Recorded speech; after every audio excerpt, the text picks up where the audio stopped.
Howdy y'all, this is AR Kavli. Welcome back to my channel, and we're going to continue our Forge solo adventure. Right now our heroes, who I've forgotten the name, Lucas? Yeah.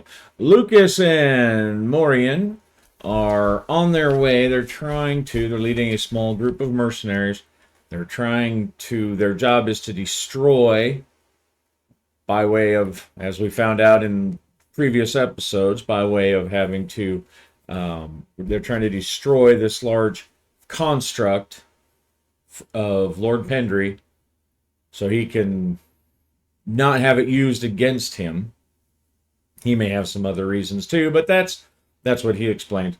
And they have to lure it some distance. I haven't quite decided yet how far away they need to go, but they need to lure it to something powerful, because that's the only thing that can destroy this monstrous construct. As we left last time, they had a kind of a disastrous trek into the caves. Let's see. Well, I didn't put, I guess it was right here. It's right there now. They had a disastrous and deadly, fatal encounter with some ornery escargot, basically. Some cloaking escargot that wiped out their one semi-magic user guy who really wasn't all that much of a magic user. And where we left off, they had just crossed the final hex, and you know, it's been a little while. I did not keep good track of where they were, when they were, so I'm just going to start the day over, or start a new day. Whatever happened last time, say they camped or whatever, but it's really just my laziness, because I don't want to go back and listen to myself about those about what happened in the last episode. So we're just gonna, we know it's in this hex, but we're still going to do our travel. And frankly, I'm still kind of expecting this to turn into a TPK, just because they're first level. But so far, they've managed to survive with some fortuitous NPCs taking damage and some helmet crumpling and shield sundering. All right, so let's see. What's our weather like? I think we decided it was a hot season.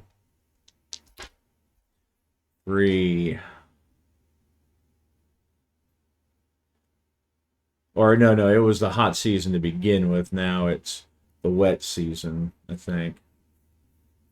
Well, either way, it's either fog or icy mist. So we'll say it's foggy and still, so no wind.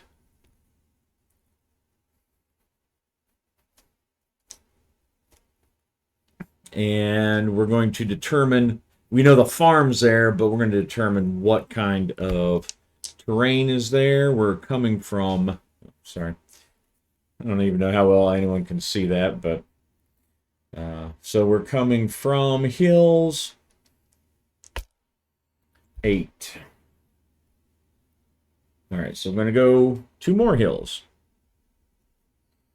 So little farm is nestled in the rolling hills of southern unnamed-istan. All right, so we're going to generate a detail because we're entering a new hex, or a discovery. That's going to be 4. Ooh, that's evidence of 4 remains. Okay. So they come across some bones. Is it like a big bone pile? Yeah, okay, so yeah, so it's a big bone pile. Um, and it's notable because of course, you know, it's not uncommon to come across carcasses and whatnot in the wilderness. But it's a large bone pile, and this is evidence that that was the field that it came over.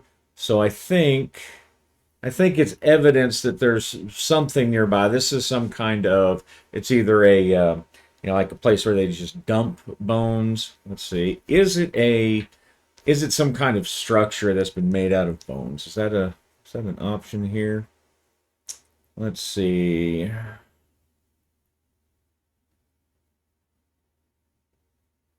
Well, there are some places that are, might be considered that. I'm going to say it's unlikely, so it's only 5 or 6. Okay, so no. So it's just a pile of bones. So it's a large pile of bones.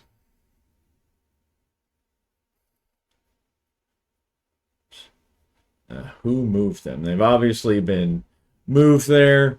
Uh, maybe it's a giant snake-like creature that eats its prey and vomits them all out. Maybe there's a cave of nearby unfriendly critters, and they this is their waste disposal. This is their dump site. All right. Now we're going to look and see when our danger roll would be made. Okay, so towards the end of the day,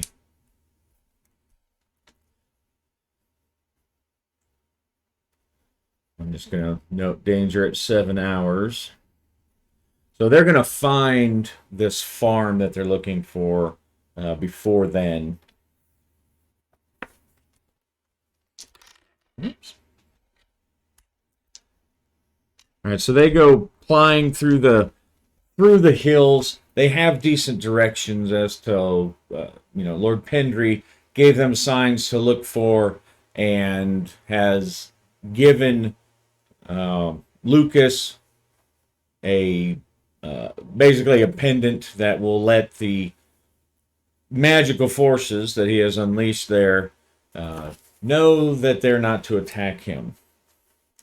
All right, so they come across a final shallow ridge, and they see the farm, what must obviously be the farm, because it's this almost supernaturally nice looking farmhouse, small but very nice, very well kept, and there are, let's see if it's the wet season, so I don't really know enough about agriculture to know if what would be planted in the wet season, and I'm not going to go look it up. But we'll say that there are some rows of crops out there. Um, and as they notice that it looks like um, everything is very well trimmed and kept. You know, it's not like overgrown, or it's not a field that's been laid fallow and stuff's just growing. And next to this lovely, idyllic little house, farmhouse, is a huge barn, a lot bigger than a normal barn that you would find. And in fact, you know, in this particular technology, a lot of times they didn't really have barns, I think, like we know of. You know, a lot of times their animals are kept in pens, or sometimes even in the house, you know, depending. But in this case, it's a very nice barn too. Everything looks well kept, immaculate, like it was made yesterday. But they don't see any signs of people.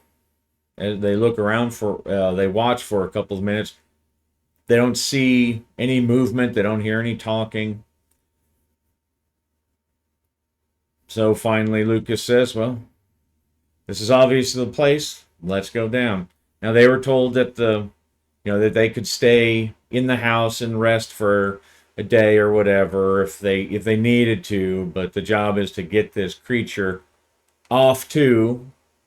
And I don't remember if we decided what creature it was that was going to destroy it. I want to say a dragon comes to mind, but I don't know. That was 2 weeks ago, and I didn't write that. I didn't write that down either, and I don't want to go watch that video either. Um, so they head down, and still as they approach once they get close to the barn, the ground rumbles, and this large figure, this elemental figure, made of stones and dirt clods and grass hanging and dangling from the folds in its face as it talks and is, "You are not permitted here." And then Lucas, after he girds his loins, produces the amulet, and the creature melds back into the ground, and the ground is completely flat. It's like nothing happened. It doesn't look disturbed or anything. And so they go to the barn. Let's go see what we're looking at. They enter the barn, and I just had kind of pictured this scene already, just kind of thinking what it would look like. And the barn itself, its main function is to cover this huge pit that's in the ground. In the bottom of the pit is this large stone. It looks like a rhinoceros. That's at least, what the table showed. I don't know that necessarily is like a stone rhinoceros, but I would say it's probably whatever the word for rhinoceros-like is. But it's stone, and it's covered with these strange symbols and runes. And they walk in, and it doesn't really even acknowledge them. The pit's pretty deep. It's like 20 feet deep. Obviously carved out through elemental magic, and because the ground itself, there's dirt for a little bit, but then the rest of it's like dug out of granite, or the stone beneath. And as they're looking around, they see that there's the bag.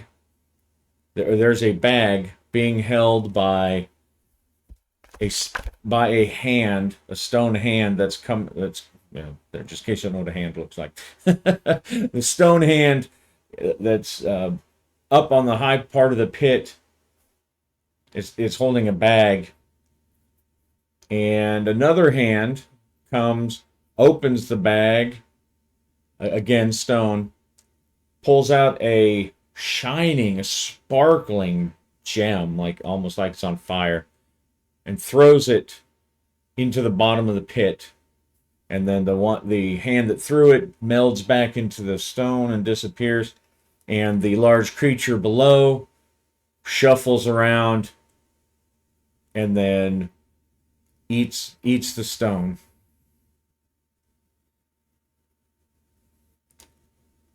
And of course, the mercenaries.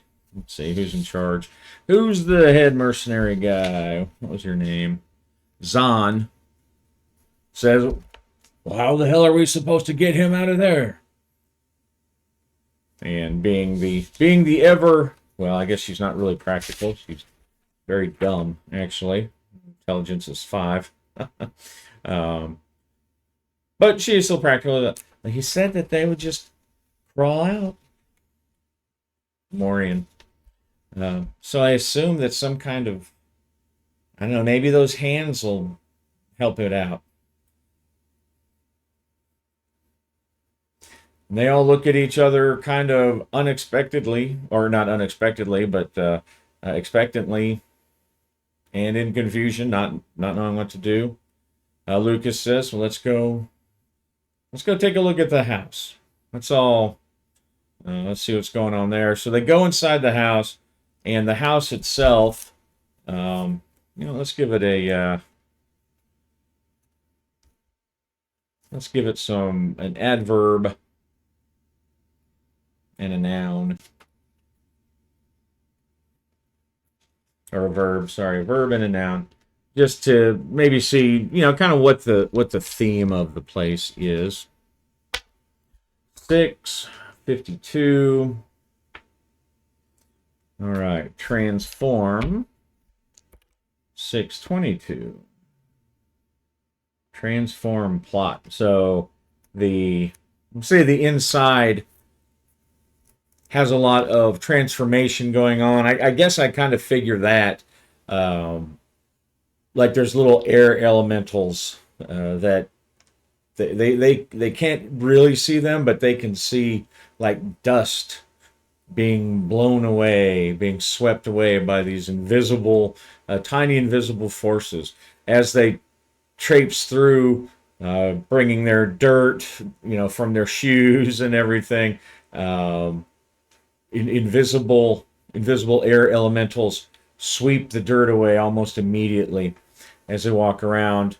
The house itself is filled with strange paintings and murals on the wall. Some of them are just complicated geometric designs that are almost maddeningly impossible to follow with the eyes.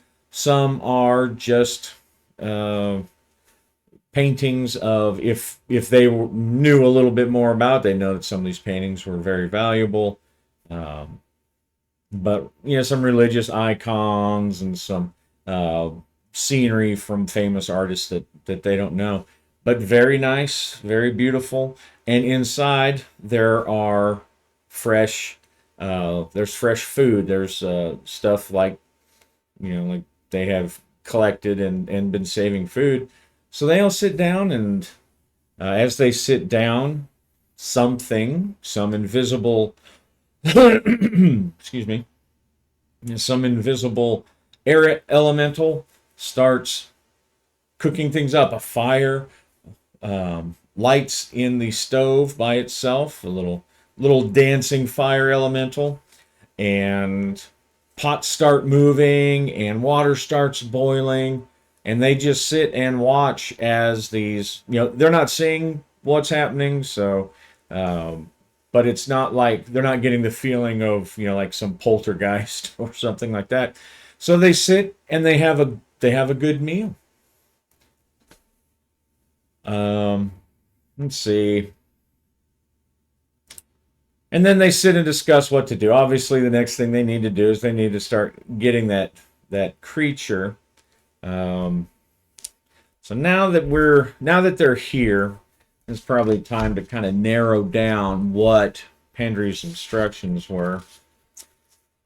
So this thing that they are looking for to destroy, let's see where it lie. Always get those two mixed up. All right, 1, 2, 3, 4, 5, 6. All right, so it's in this direction. 1 hex. What?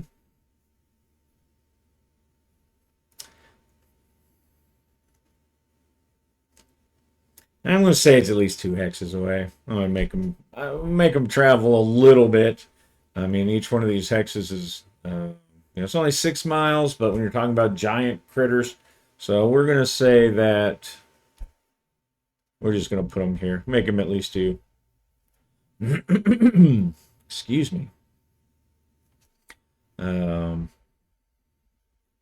Make them do at least 2 hexes. All right, so now I really should pause before I start coughing, but kind of came up. My allergies are killing me. Let's kind of decide what creature. Okay, we'll use our tables again to get an idea of the we'll just call it the spawn, whatever this thing is that's supposed to destroy them. So let's get an idea of how it works, what the oracle is going to tell us. Okay, destroy. So that one makes sense. And 5, 2. destroy emotion, or all right, destroy emotion. So that leads me to think that maybe whatever it's not actually going there to be um, like crushed into little tiny construct parts, uh, but Lord Pendry knows that uh, that in order to destroy this thing, to get it out of its way or out of his way, that basically what he's doing is he's this whatever this creature is there to destroy the animus of the creature. So it's there to suck the life force away somehow. I think that's what destroy emotion is going to tell us. So let's do a quick monster generator just to see what form this creature is going to take. I suppose it doesn't even necessarily have to be a creature. It could be, some kind of haunted site, some circle of stones or something. So I think what I'm going to do is we're going to decide: is this a creature? Is this a living or unliving creature that's going to destroy? That's set to destroy it. If not, so 1 through 3 not, then it's going to be some kind of landmark, and then I'll roll up a landmark. So is this a critter? Okay, it is not a critter, so it is a landmark. Let's see. Now, of course, they have to know what kind of landmark it is. I don't necessarily have to know what it is at this point, though. I could wait till we get there and generate. I get there and generate it when we get there.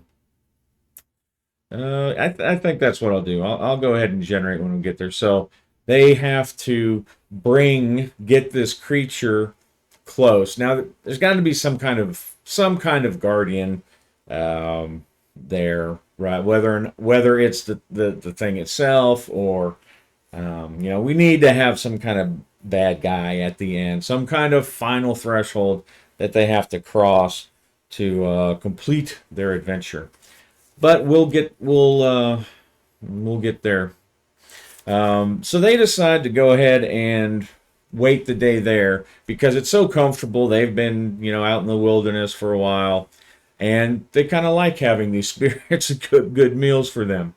So now we're going to do day 5 as they get up and get ready to go.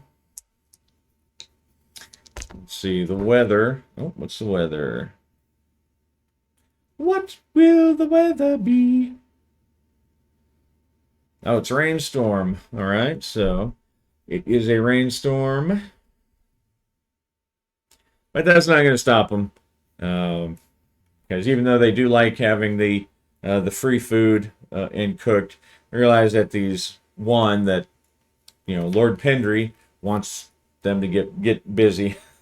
So, let's see what our next hex is. All right. 7. All right, some more hills. So some more rolling hills.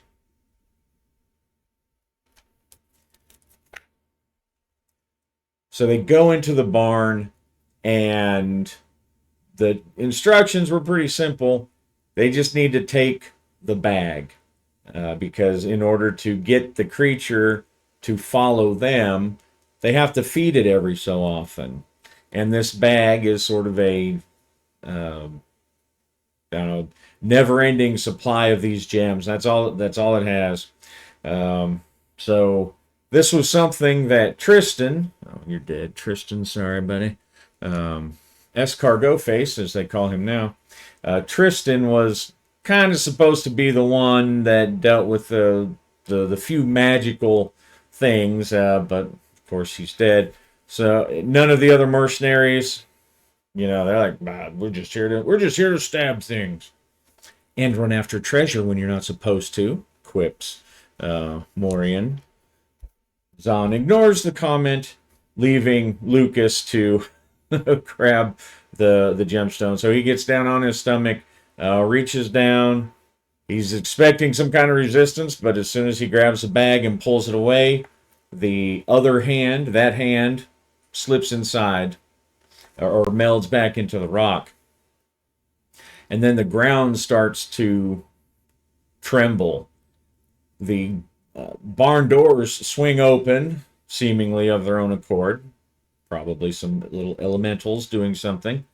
And they all back out because the ground next to the pit is starting to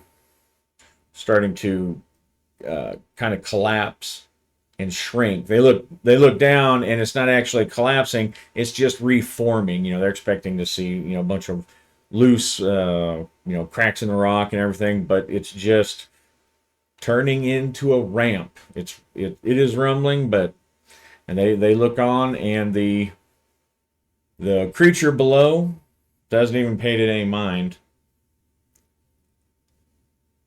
So Lucas takes one of the stones and he sets it on the ground at the top of where this new ramp is, or the slope. And the slope extends out beyond the barn. And the creature turns. And one of the strangest things about the creature is that it's so quiet. The only noise it makes is when it moves, the pounding of its feet and this kind of grating rocks rubbing against each other noise. So, but it makes no noises. It's not snorting or grunting or anything. It just silently turns and slowly makes its way up the ramp and then devours the stone. And Zahn, if that's as slow as this thing moves, it's going to take forever. And that's right. So we're going to treat this like a very slow cart. So it's only moving 2. Oh, I never did roll yesterday's danger, but they were at the thing. So they were inside this probably protected farm, so no worries. But it's going to take 2 hours. Not 2 hours. It's going to take 8 hours to cross any hex. So we're going to basically treat it like a wagon, because this thing's slow. So it's just going one day at a time. And so they wait a couple minutes, and he drops another stone, and the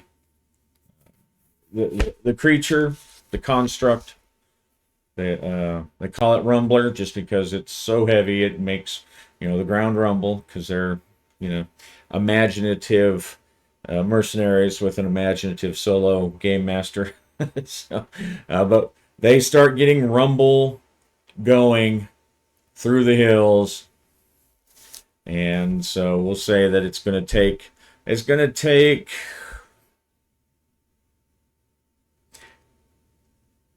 yeah, I'm just going to, by the time they wake up and get everything started, we're just gonna say they end up spending the day in those hills. And do they encounter anything as night falls? No, but there is doubles. There is doubles. Oh, but that's not for this. That's the check. Never mind. Check. Check. Speaking of check, my microphone's still on? Yes, check. All right, so they don't encounter anything, and night falls. They set up camp, set up their watches, and one of them, they realize that the creature doesn't move at all, and unless it's walking. And in fact, well, it's been raining all day. So a couple of the mercenaries, it's big enough to kind of stay under. So a couple of the mercenaries risk themselves, partly out of trying to be funny and being bold, adventurous mercenary types, and they walked beneath it, beneath this huge creature, to stay out of the rainstorm. And then after a while, uh, nearly everyone of the mercenaries were walking beneath this creature. And as the rain keeps on, of course, they're being careful of its feet, but it moves so slow. They're just marching along underneath it, and it's not doing anything to them. And it's big enough to at least provide some kind of shelter for just about everybody. Um, and then at night, they kind of do the same thing. Even though, Maureen is suggesting you might not want to stay under while you're sleeping. You never know if he's going to move, right? He might, who knows what this thing does. But they stay undernight. They stay underneath, and I'm just going to rule that this thing, this huge creature, is going to prevent them from being attacked at night. There's no natural creature that's going to approach it, and there's no other, the thing, no one's going to mess with this thing. So I'm just going to leave out the nighttime adventures or encounter rolls.